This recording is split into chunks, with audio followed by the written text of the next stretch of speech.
are experiencing an increased feeling of stress through this pandemic.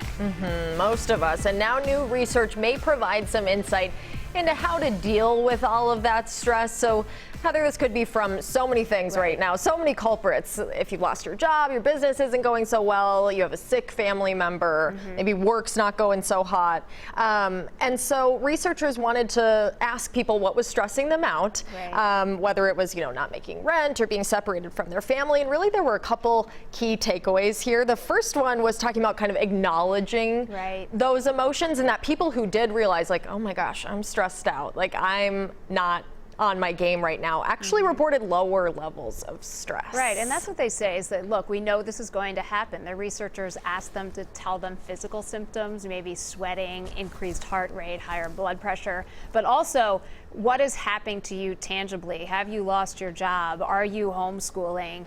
Are you doing distance learning? And what they found with those folks is that, yes, there is a lot of stress. There's a lot more stress than there used to be.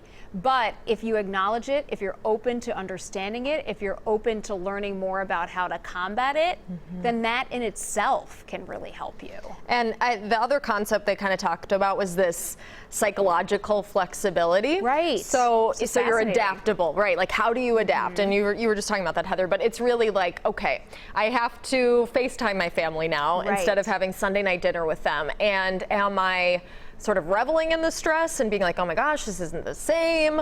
Or am I looking at it like, this is the best we can do right now, and I'm so happy that we have a way to connect? So how flexible are you with your reaction to, like, obviously all of these major changes? Right, and I brought this up on the show before, but I think one of the best pieces of advice or ways of looking at where we are right now came from the principal at my kid's school, and she said, you can't compare 2020 to 2019. You have to compare 2020 to 2020.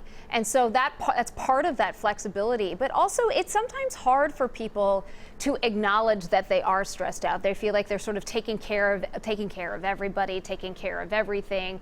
And they just don't have time to sit down and take a moment to say, hey, this is tough, and what can I do about it? And sort of, as you were talking, sort of change that perspective of how you think about things in knowing that, there are going to be curveballs thrown at you. Yeah, and no one's life is normal and is very 2019-esque these days, and so realizing we're all in it together helps me a little bit too. Exactly.